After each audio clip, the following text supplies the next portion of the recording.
మాదే మలేషియా, మా నాయనే కట్టింది బిల్డింగ్లంతా, ఇక్కడ పర్మిషన్ వేసే అంటాడు.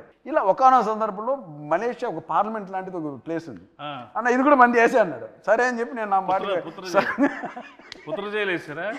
ఒక చోట ఆడ రిస్ట్రిక్షన్ ఉన్న ఏరియా, నా పాటగా డ్యాన్స్ పెట్టే ముందేసి సాంగ్ ఆన్ చేయమను, నేను వేసుకుంటాను నేను అది పెళ్ళి కానీ ప్రసాద్ పెళ్ళి కానీ ప్రసాద్ అని ఇంతవరకు 1 2 3 వినపడుతున్నా. కాసేపటికి వినపల్లా, తిరిగి ఊరు లేరట్లా, అరే ఏంట్రా ఏమైపోయినా అని తీసుకెళ్ళి పోలీస్ స్టేషన్లో పెట్టాడు. పోలీస్ స్టేషన్కి అక్కడ పిక్ పాకెట్లా ఉన్నాడు అన్న, కెమెరాలకి ఎత్తుకెళ్ళిపోయారు. పోలీస్ స్టేషన్ ఎక్కడ ఉందో నాకు తెలియదు కదన్నా, మొత్తం ఎత్తుకెళ్ళిపోయారు, మొత్తం యూనిట్ అంతా అదే ఉన్నా. సరే పోలీస్ స్టేషన్కి వెళ్ళాం. ఇతన్ని పోలీస్ స్టేషన్ నుంచి తీసుకురావడం అన్న తల ప్రాణం తోకొచ్చిందన్న. వాళ్ళు ఇంకోటి అంటే కావాలని వాళ్ళు ఏదో మలేషియన్ లాంగ్వేజ్ మాట్లాడుతున్నారు. ఈయన నీదే అన్నావు కదరా, బిల్డింగ్ మీ నాన్న కట్టాడన్నావు కదరా, మాట్లాడరా మలేషియన్ లాంగ్వేజ్ రాదు.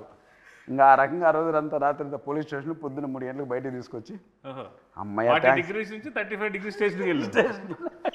అలా వెళ్ళాం. పొద్దున్న షూటింగ్ అంటే అన్న మళ్ళీ వాళ్ళే ఇచ్చారు నా పర్మిషన్, అక్కడ ఇచ్చట మనం అన్నాడు. ఎందుకంటే రాత్రి స్టేషన్లో పర్మిషన్ లాక్కున్నాడు మళ్ళీ. సో అలా ఆ ఇన్సిడెంట్ నిజంగా